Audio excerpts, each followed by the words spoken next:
Back with you tonight on In Focus, and thanks for staying on. New Police Minister Senzo Mchunu has told Parliament that there are over 8,000 vacant detective positions across the country. This hampers police efforts to fight the country's rampant crime rate. Now, for reaction on this, I'm joined by Mzansi MP Makashule Gana, who has asked the Police Minister about these vacant positions.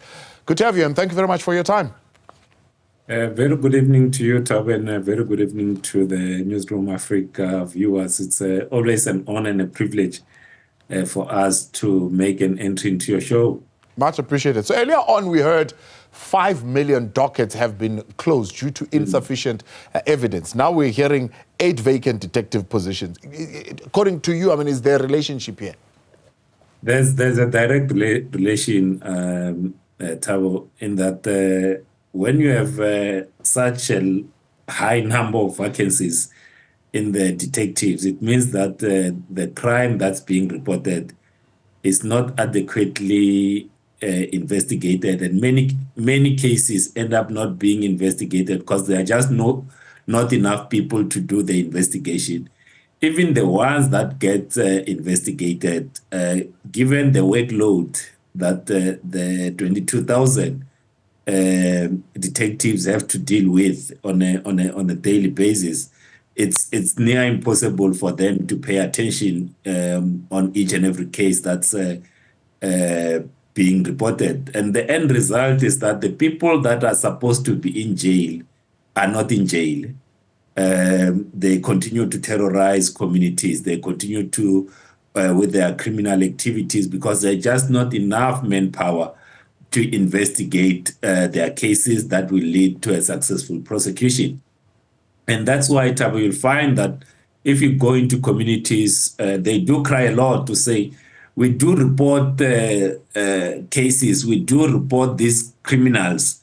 Sometimes it's people that are terrorizing communities, but 2 weeks after being arrested, they are released. And that's because there's not proper investigation, and the NPA, as you will know, that the NPA can only prosecute a properly investigated case. And when you've got 8,594 vacancies in the police, it just gives you something that as South Africans we should be worried, especially when you consider that the provinces with the highest number of vacancies are the provinces that in terms of crime, the levels of crime are high. If you look at KZN with over 1,600, the Western Cape, you are dealing with the gangs, drugs, extortion, murder, assault GBH.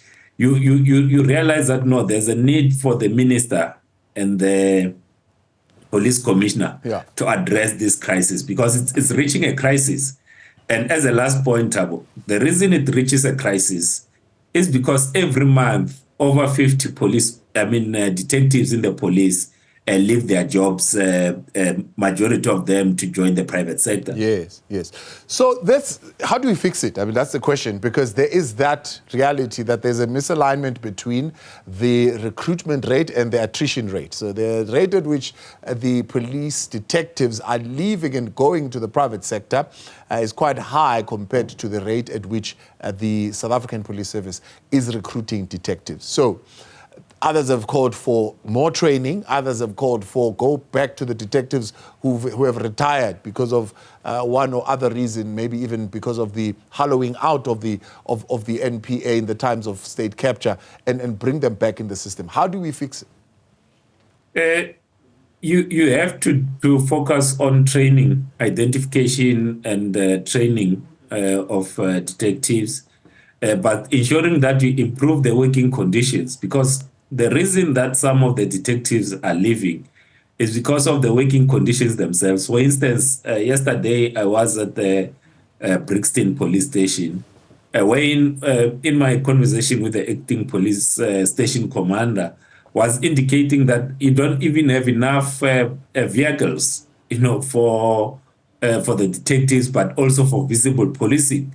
So when people have got a lot of cases to attend, there's not enough resources for them to properly do the job, then they end up leaving. So you need to focus on training, you need to improve the areas that detectives are working in, including the facilities themselves and the state of technology that is being used there.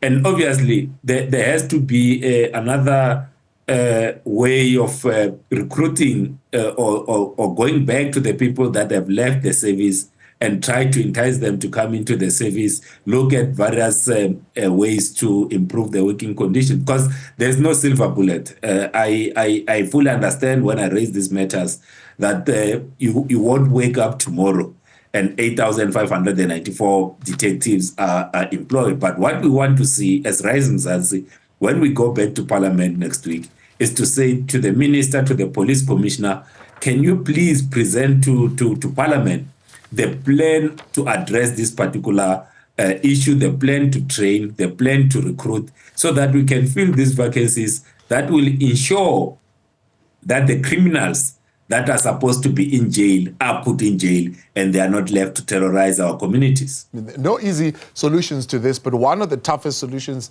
to this is pay police more. There are some who've been calling for that when they solve a crime, give them bonuses, pay them more. Maybe that would be an incentive to get them to stay. I think there's a scope to incentivize the police that are doing well.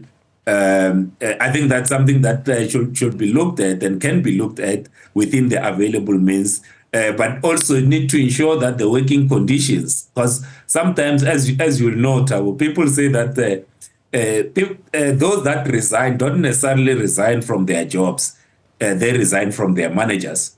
So you need to also improve the management capacity and levels within the South African police. And one of the issues that, for instance, has been raised with myself since I got into the portfolio of police is that even the promotion is not done in a transparent way. So these are some of the things that as you recruit and train new detectives, you can look at to say, how do we ensure that our promotion from one rank to the other is transparent? All the police officers know what you need to do to be able to be promoted from one rank to the other. I've had that conversation with the South African Policing Union for a while now, that the promotions protocol is really not clear. So far, there has not been, it seems, according to them, political will, certainly from the minister, to address that. Do you see this minister acting differently? Do you have confidence that at least that aspect of things will be addressed? So when I do interact with Minister Mkunu in Parliament, he does seem to have his, his heart in the right place in terms of improving the working conditions of the police, also trying to be a lot more transparent, working closely. Because remember, from how the police work, is the commissioner, the National Commissioner General Masimula, and his deputies there that will have to lead that particular charge. The minister needs to provide oversight and political leadership in that regard to make sure that the police, the National Commissioner, is backed politically to introduce some of these necessary reforms to ensure that we don't lose so many detectives to the private sector and South Africans can live safely and enjoy their freedoms. Makashule Gana, appreciate your time. Thanks so much for coming on, raising these issues sharply with us there tonight on the shortage of detectives in the countries with Rise Mzansi.